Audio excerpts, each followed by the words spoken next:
Okay, well, welcome everyone. It's a pleasure to be able to meet with you like this, even though there are technical challenges these days.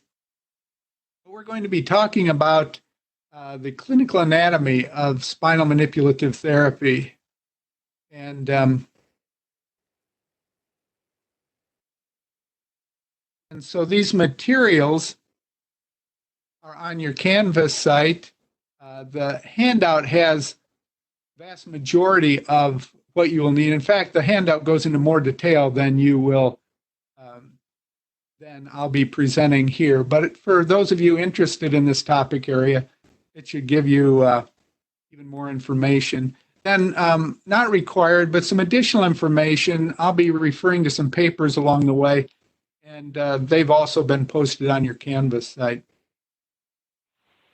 So we're going to be talking about, we'll start with a definition of spinal manipulation for the purposes of this talk. And we'll talk about the forces of manipulation in some very general ways.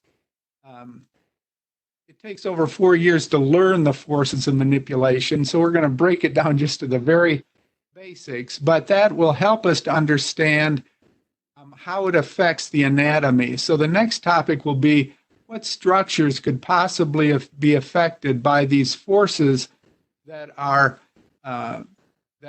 put into the spine. And then of those structures, we're going to focus in on the facet joints, also known as the Zygapophysial joints, and I'll refer to them as the Z joints. And we'll weave the results of current research in throughout the talk. And then we'll talk a little about the benefits versus the risks of spinal manipulation. So to get to the definition, I'm going to give you the $5 definition and then the 50-cent definition that's actually more reasonable to understand.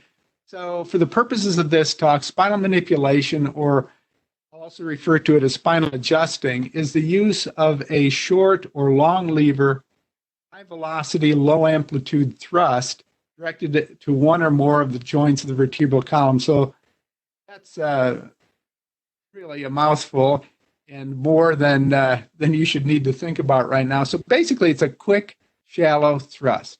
That's what we're going to refer to when we refer to spinal manipulation. Now, let's think about for a moment the kinds of forces that can be placed into the spine. So the first is posterior to anterior thrusting. And the technique that you're looking at here has a long name, the cross bilateral transverse pisiform technique. And basically, it is a posterior to anterior thrust with a little bit of torque. And Dr. Smith has been gracious enough to supply with some videos that are also posted on your Canvas site. And posterior to anterior thrusting.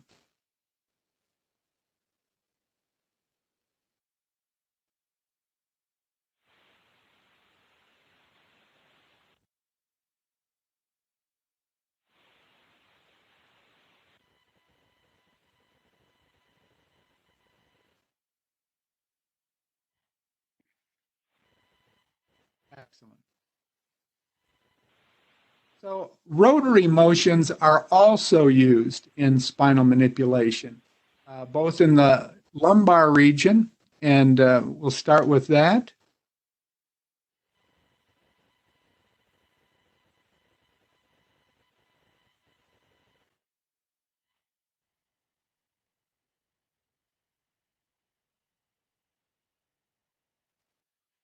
Excellent. Even though rotation is de-emphasized in most cervical procedures do have some component of rotation associated with them. Finally, intermittent traction is frequently used. This is not a manipulation by definition because there's no thrust. It's a mobilization, but it's just very commonly used. Okay, so these are the basic forces that can be placed into the spine. Now let's think about what anatomic structures are receiving those forces during a spinal manipulation. So this is a parasagittal section of the lumbar region. So as if I was cut about a centimeter to the right of center all the way down, and then the left part of my body flopped off, and you're looking at the right part of the body. And so, and I would do that for you if I thought it would help. But at any rate, as you look at a parasagittal section of the spine, you can see the Zygapophysial joints or facet joints that we've been discussing a little bit. And this is superior articular process, inferior articular process. The capsule's back here. I'll show you a better picture of the capsule in a moment. This is ligamentum flavum. So certainly the zygapophysial joints are affected during spinal manipulation. And then the vertebral bodies here with the intervertebral discs, so the interbody joint and intervertebral discs. And there are neural elements in the intervertebral foramen and also vascular elements in the IVF or intervertebral foramen. Spinal muscles are certainly affected with those thrusts. And then now the neural and vascular structures. And there is connective tissue woven all the way through this region. Connective tissue getting a lot of attention these days research-wise. So those are the main structures affected. Now we're going to be focusing on the zygapophysial joints because it's been shown that over half of low back pain, neck pain, and vertebrogenic headache have a zygapophysial joint component to them. Now this is a horizontal section. The last section was a parasagittal section, so a horizontal section through the lumbar region like this. This is a computerized tomograph. So if I was cut in my lumbar region like this and I flopped my torso onto the table and you were looking at from what were my feet toward my head with my nose up, that's what you see here, and that's the standard. So this is actually the left side in a standard CT and magnetic resonance imaging scan. So this is the superior articular process, inferior articular process, Z-joint space. You can even see the capsule on this CT scan, ligamentum flavum, neural elements here. Okay, so there are three primary mechanisms of action of how manipulation affects these joints. The first is movement of menisci, and we'll go into these in just a moment. The next is breakup of adhesions within these joints. And finally, there's reflex mechanisms related to the joint capsule. Now here is another horizontal section of an anatomic specimen, a cadaveric specimen. So here now again you can see superior articular process in the hyaline cartilage line facet, inferior articular process, cartilage facet. You can see the capsule here, very nice. That's beautiful. And then here you can see the ligamentum flavum. Notice how it wraps all the way around the anterior aspect of the joint. You can see cauda equina, the neural elements within the lumbar subarachnoid space, which is frozen here for your viewing pleasure. Look over here, we now see other parasagittal sections of the cervical region now. And this shows the capsule really well. And we'll be referring to the capsule in a little bit. But here's superior and inferior articular processes in the hyaline cartilage line facets. And here we see a large meniscus protruding into the joint. And these menisci are very important functionally and also clinically. So here is an illustration of a meniscus. And you can see this is the capsule, the fibrous capsule. This is the fibrofatty region. And this is the synovial lining of the meniscus, also known as synovial folds. And so these synovial linings, the synovial lining is actually like an oil can secreting synovial fluid into the joint, making the joint very smooth. So the coefficient of friction here is 6 times less that of ice on ice. So, man, that's smooth. If we look at this higher magnification image, 100 times power, you can and see that these structures receive sensory innervation, neural innervation. So normally these keep the joints moving very smoothly. Remember, these joints are about the size of the joints between your carpal bones in your wrist. The difference is that they're constantly loaded with that 10-pound bowling ball we call a head. Our upper extremities and whatever they're carrying are constantly compressing these joints. And so it's important that they're well lubricated. So these have a very good positive function. However, excuse me, they can also cause some problems. So here's a meniscus in this section joint. And now Mooney and Robertson in 1976 in the Journal of Clinical Orthopedics and Related Research described how these menisci could become trapped between the articular process and the capsule. So they move out of the joint and become trapped here. And we showed that they had sensory innervation, so if you squish these things, it hurts.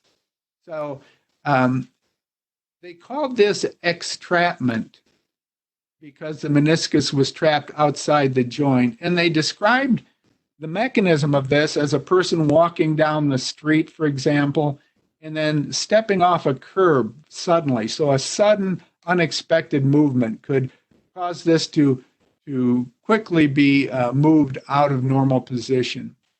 Now, several other investigators have discussed this more recently. Webb did her PhD on the zygapophysial joints in the United Kingdom, and this is from her dissertation work. And you can see that she's illustrated an extract meniscus here. Now, Mooney and Robertson, Webb here, Giles, many others have described the mechanism of action of spinal manipulation as being separating the joint surfaces, what has been called therapeutic gapping or separating those joint surfaces. So with manipulation, these joint surfaces separate. The capsule attaches to the two adjacent articular processes of the adjacent vertebra, and that causes this extract meniscus to flop back into its normal anatomic position. So when these structures separate, this flips down back to its normal position and reestablishes normal function and decreases pain. Now, other authors described another phenomenon called entrapment, whereby the meniscus becomes compressed within the Z joint. And this phenomenon occurs, for example, if you imagine yourself working in a garden for a long period of time, bent over at the waist, working in a garden, and then you attempt to stand up and you're not able to do so. And that's called acute locked back syndrome. Coase and Wolf referred to this phenomenon. And they felt that what happens is that the capsule droops toward the joint during that long forward flexion. And that when that occurs, then the meniscus protrudes deeper into the joint. And then when you try to stand up, they slam into place and pinch the meniscus, and that's very painful. Now, this can also occur sometimes when you turn your head and neck. You might feel a little burning pain in your neck occasionally. That's probably a meniscus being pinched. Also, sometimes people will sleep in an awkward position, and then when they wake up, they can't straighten their neck, and that's probably due to a meniscus being entrapped. Webb also illustrated this, and here's an entrapped meniscus. And again, many authors have talked about that manipulation separates the joint surfaces, gaps the joints. Again, the meniscus is attached to the capsule, so when this joint is gapped, that tractions the capsule and pulls the entrapped meniscus out of harm's way. Okay, so that's the first theory, movement of menisci in the Z joint. The second is breakup of adhesions within the Z joint. And so in this theoretical model, the Z joints become hypomobile for a variety of reasons. If If you sit a lot and don't move, the joints are becoming hypomobile. If you stand a lot and don't move, same thing. If there's a person who has a job where they're doing the same thing over and over, some joints might be moving, others are just being loaded over and over. And so these hypomobile joints in this theoretical model develop adhesions, connective tissue adhesions in the joint. And then spinal manipulation gaps the joint, or spinal adjusting gaps the joints, separating those joint surfaces. And that breaks up the adhesions and reestablishes normal joint motion. And that reestablishment of motion can slow, or if caught early enough, reverse the degenerative changes secondary to adhesion development. Now here you can see a cartoon drawing of this model. You can see these connective tissue adhesions drawn into a hypomobile Z joint. Spinal manipulation separating the joint surfaces, gapping the joints, and breaking up those adhesions. Our research group's been studying this theoretical model for almost 25 years. And some of the papers related to this are those that are posted on Canvas. So first we looked at adhesions. Do adhesions develop in hypomobile joints? So this is a rat joint from one of the studies. And this is the superior articular process, inferior articular process, and the Z joint space in that in this rat. And this is a control animal. I wanted to show this because right here is a probe that's pushed about a third of the way into the joint. The capsule's been removed and the joint has popped open. Now this is an 8-week fixation or hypomobility animal. And in the papers you can see how we created the hypomobility.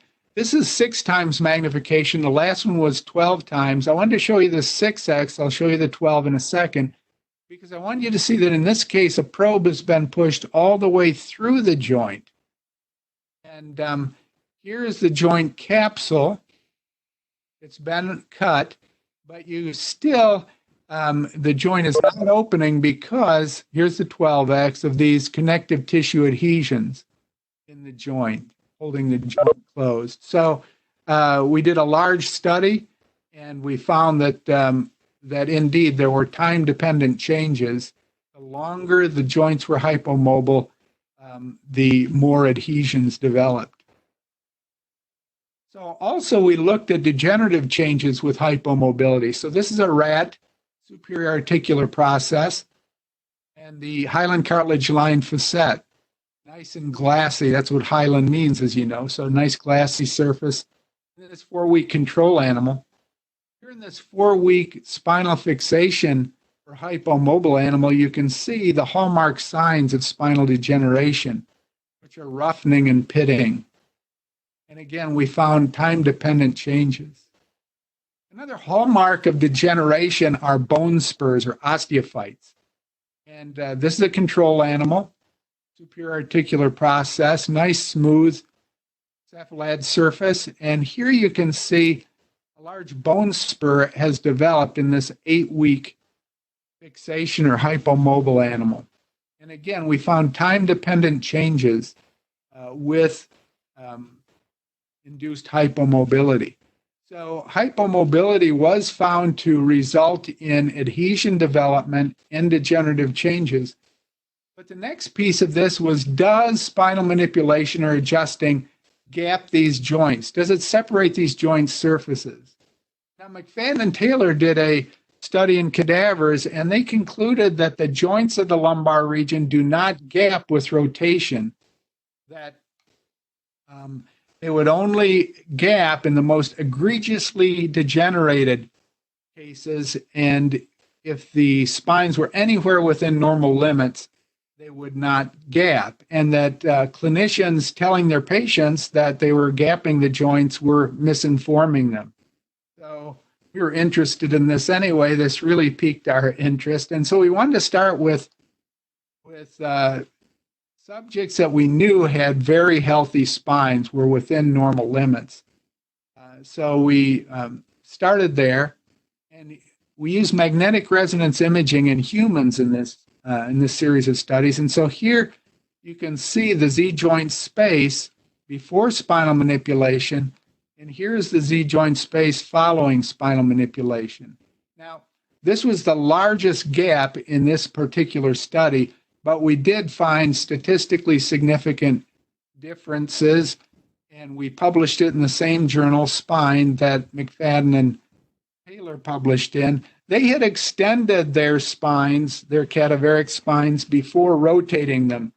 And extension locks out rotation in human lumbar spines. And so if you recall, when you saw Dr. Smith adjusting in the side posture in the lumbar region, he flexed the patient's spine before the thrust was given. And it's that flexion that helps to open up the joints during spinal manipulation. So that was the reason we concluded for the difference between the studies. Of course, we wanted to study low back pain patients because that's much more clinically relevant. And so here we continued then with a larger study in low back pain patients. Here you can see the Z joint space before adjusting in a low back pain patient. And this is after spinal manipulation. Now, this was not the largest gap in this study by any means. I chose this image because of this low signal, this dark area in the middle of the joint, which we think is gas, probably carbon dioxide coming out of solution during that popping sound that's heard during some spinal manipulations. And so we were interested in whether or not that popping sound had any relationship to therapeutic gapping. And so we wanted to study this, and we got additional funding to do so. And we used these accelerometers, which were the size of about a sugar cube, and we placed 9 of them in very specific locations on the lumbar spine so that we could identify the specific joint from which the cavitation, that popping sound, originated. So we MRI scanned the patients first and did the manipulation right on the MRI gantry table, then scanned them a second time. And we correlated cavitation with gapping and did find a positive relationship between cavitation, which is the fancy word for the popping sound, and joint gapping. Now, some joints don't cavitate, but they gap just as much. So we have preliminary evidence showing that it's the speed with which the joint surfaces separate that indicates, that creates the cavitation. And we also have some preliminary evidence showing that the muscle tightness is more around these joints, and so that's overcome more quickly during the manipulation of those segments, so they open up more quickly, creating the cavitation sound. So now our speculation, now this statement is speculation, is that the joints that cavitate may be the ones that benefit the most from manipulation, but much more work needs to be done to validate that last statement. So that got us interested in sounds in general, and so now we're studying crepitus, which are the normal sounds joints make during motion. Maybe you've turned your head at some point or extended and flexed your knee and heard that crackling sound. That's called coarse crepitus. There's also fine crepitus that you can't hear, but these accelerometers pick up. So we've done preliminary studies. I've posted those on Canvas, and we've submitted several grants, just received one actually, to automate the assessment of crepitus. We're also combining it now with diagnostic ultrasound rather than magnetic resonance imaging because we can view the Z joints in real time. So here you can see an ultrasound of the Z joints. This little darker region here is the joint space. This is the top of the joint. It's whiter because the ultrasound signal bounces off of it. So keep your eye right here. There's the joint, doing manipulation. There we go. And now keep your eye right here and notice how it continues to separate after the manipulation. we found that the maximum separation or therapeutic gapping occurred 10 seconds after the manipulation.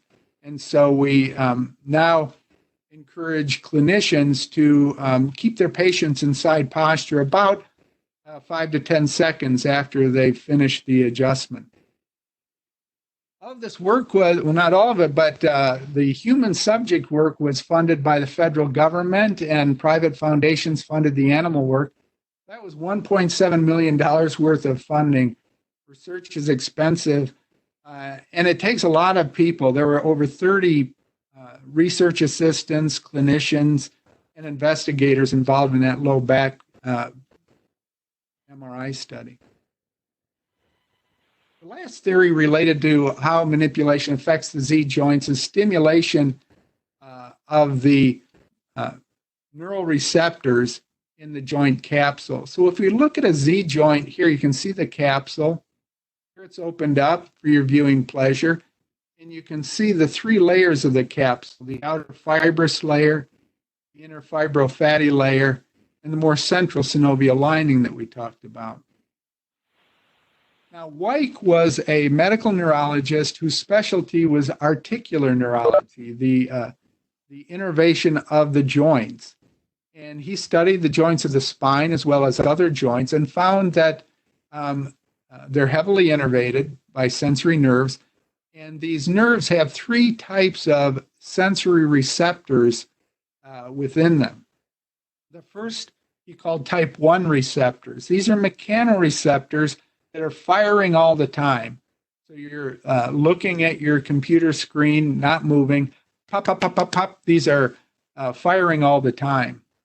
Type 2 receptors were deeper within the joint capsule. These are dynamic. They fire with movement. So you're looking at the computer screen, you look down to jot some notes, pop, pop, pop, pop. You get a lot more firing that occurs during motion. Type 4 receptors were nociceptors. They fired just before tissue damage occurred. Now, there are type 3 receptors in the body. Weick could count better than this, but they're in other joints of the body, not the joints of the spine. Now, other small things are important as well. There are small muscles between the spinous processes and transverse processes called interspinales and intertransversarii muscles, respectively. They've been found to have up to 25 times the number of muscle spindles as other joints as other muscles in the body. And so they're really proprioceptive organs. They might do a little motion, but they're probably mostly involved in telling the central nervous system where the vertebrae are at any given time. So Weick hypothesized, and these small muscles fit into this hypothesis as well. He hypothesized that during a typical spinal manipulation, types 1 and types 2 mechanoreceptors were stimulated. And that had 2 effects, according to Weick. He felt first a pain suppression effect due to what's called a Melzack-Wall gating mechanism in the spinal cord. And since this time, there have been animal studies to validate this hypothesis. The second effect that Weick felt occurred was what he termed a reflexogenic effect. And by that he meant, so an adjustment is given, as you saw previously, and that caused muscle relaxation at the level of the thrust and several levels above and below that level, causing muscle relaxation. And there was a beautiful study done by Indall and all on a porcine model, pigs, showing this reduced muscle tension, decreased muscle tension with pressure on the zygapophysial joints. Now, manipulation also affects the mechanoreceptors in those small muscles, and so those would also result in the same effect. So now back to our flow chart here. So spinal manipulation gaps the joints of the spine, and now we've talked about 2 different things that happen when you adjust the spine. This neurophysiologic effect we just described, and and then the anatomic biomechanical effect, breaking up the adhesions that we talked about earlier. These are not mutually exclusive. They're probably happening at the same time. So again, that neurophysiologic effect, you stimulate those mechanoreceptors in the capsule or the small muscles. That leads to decreased pain and muscle relaxation. And then the biomechanical effect, you break up those adhesions with the therapeutic gapping, and that reestablishes normal joint motion and can slow or reverse degenerative changes if caught early enough. We've talked about a lot of good things that can happen when we adjust the spine.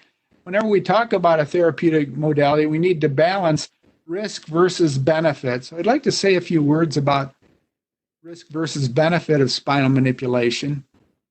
First, a procedure needs to be effective, or by definition, it is too risky.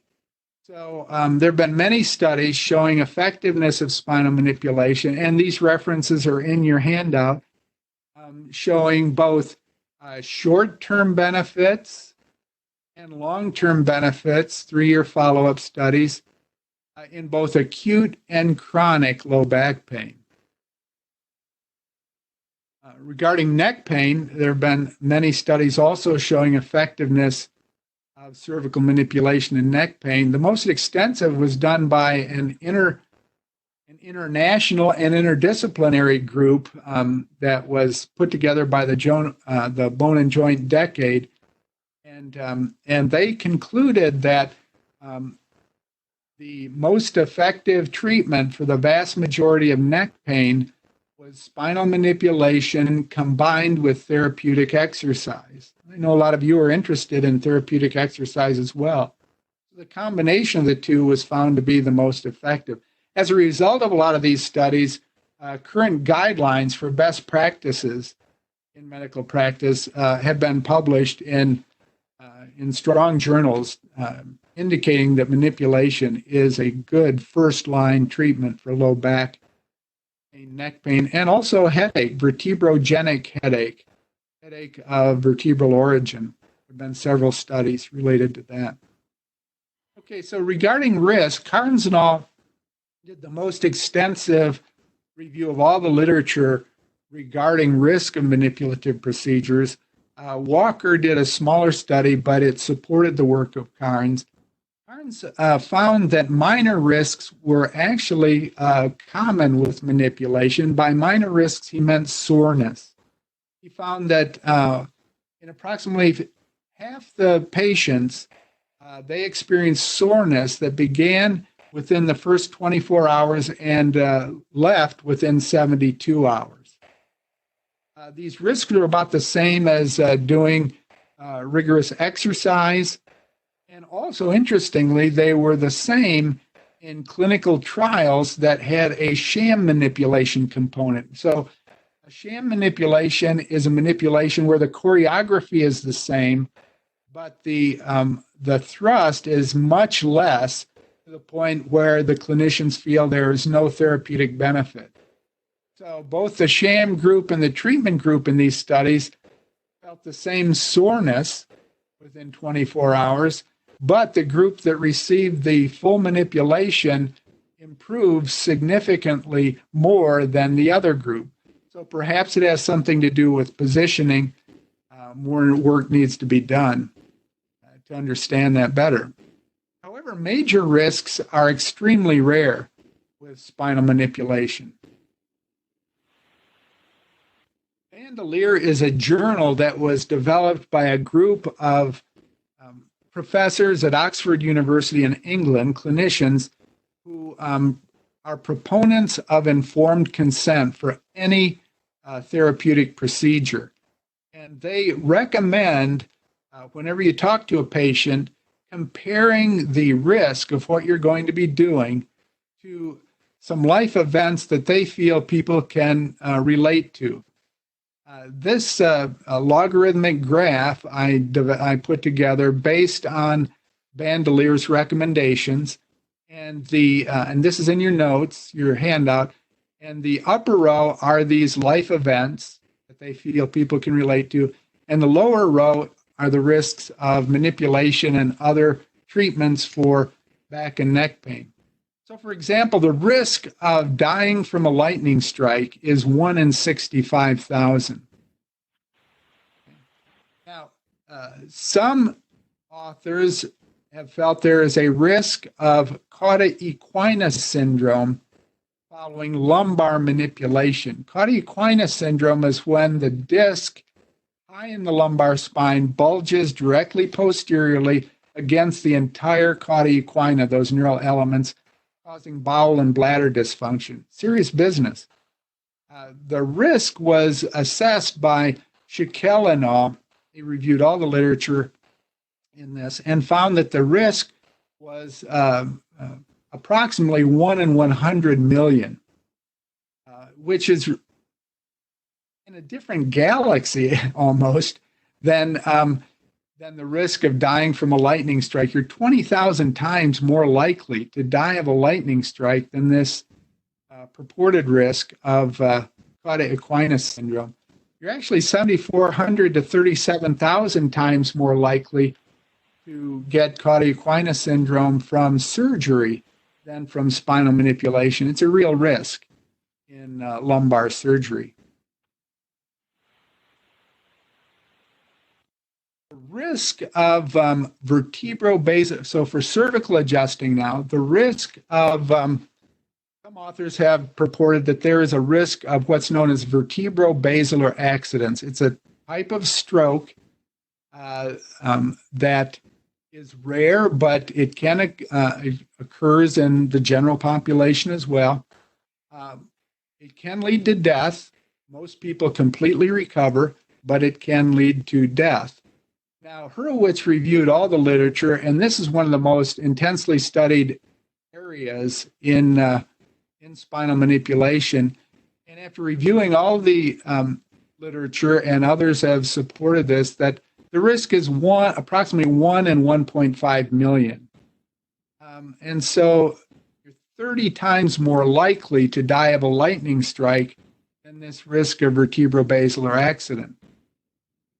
And others kept studying this phenomenon and actually found that the risk of this type of stroke, vertebrobasilar accident, in the general population, just everyone in society, is the same. That is the risk of vertebrobasilar accident in the general population.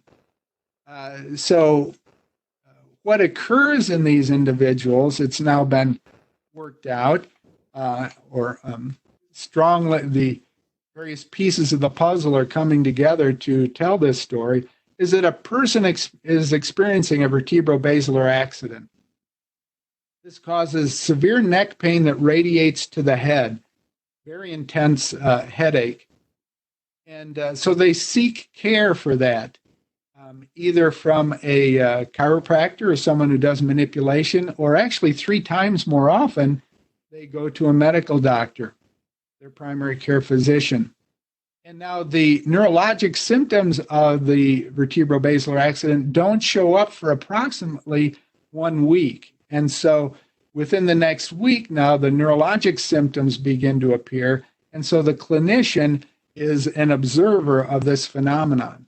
And these are so rare that, that they're not picked up in these instances. And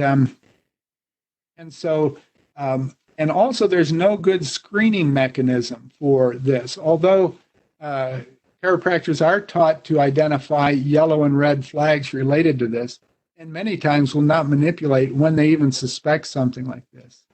Again, this has been very heavily studied. The largest, most recent study was a meta-analysis done by Church and all. A meta-analysis is a study of studies. There have been so many studies on this that they can combine all the data and get a very strong effect size, really get to the truth.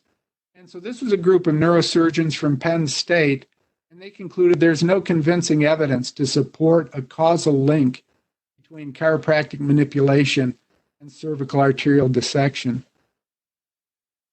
So there's really no causal link in this instance. Now, the risk of being hospitalized or actually dying from taking nonsteroidal anti-inflammatory drugs, aspirin-like drugs, which are very effective and help a lot of people, the risk is about 1 in 1,000 for hospitalization or death. So you're 1 to 2,000 times more likely to be hospitalized or die from taking NSAIDs than this risk in the general population of a vertebrobasilar accident. The risk of death following cervical spine surgery, and this flabbergasts me every time I read it, but this is what's supported in the literature, is 1 in 200. The risk of neurologic complications following cervical spine surgery, that's sensory deficit or motor deficit, is 1 in 65. So spinal manipulation is extremely safe and effective when done by well-trained individuals.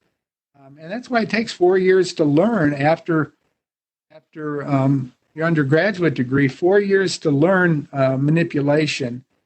And much of the manipulation, much of what you're trained to do is to modify forces specific to each patient and to maximize leverage, to use the least amount of force to get the maximum benefit, as you could see on Dr. Smith's adjustment. And yet, if you look in the literature, fairly often you'll still see a case report popping up, something like this: cervical artery dissection, emerging risk factors. And in the abstract, they say other known risk factors are major head and neck trauma, like chiropractic maneuver. And so this is a pet peeve of your professor, Dr. Smith. And so when he sees these, sometimes he'll give me a call and we'll write a letter to the editor, which is this one. And Dr. Smith chose this title, and it was published in the Open Neurology Journal. Spinal manipulation is not an emerging risk factor for stroke, nor is it major head and neck trauma. Don't just read the abstract, because the paper itself was balanced, but the abstract was not. And let's face it, most people, when they look over papers, are just reading the abstract. So it's important to get it right there. So in our letter, we state that the current best evidence indicates no causal relationship between spinal manipulation and chiropractic maneuver. I'd like to just mention, though, I don't know if you know this, but Dr. Smith is extremely well respected in the spinal manipulation research community. He's done outstanding work. He was named the 2018 Researcher of the Year by the American Chiropractic Association. And his work on Navy SEALs and elite people in the military, funded by the Department of Defense, is really classic work. So he's just an outstanding researcher and educator. So I'm very pleased to have him as a colleague. So a few more fun facts regarding manipulation. Lumbar manipulation is 37,000 to 148,000 times safer than NSAIDs, 55,000 to 444,000 times safer than surgery for disc herniation. So again, very safe and effective. Yet it's still our responsibility to study the forces involved in manipulation, as we've done at National University here, to again determine the treatments that are the most effective with the least amount of force. We've talked about the definition of spinal manipulation, the various forces involved during spinal manipulation, structures, the clinical anatomy, which structures are affected. And then we honed in on the Z joints and the mechanisms related to manipulation related to them. And then we wove current research in and out throughout the talk. And then we finished up discussing the benefits of the risk. So it's been a pleasure meeting with you. I hope you could hear and see this. And so thank you very much for your time and attention. I greatly appreciate this opportunity.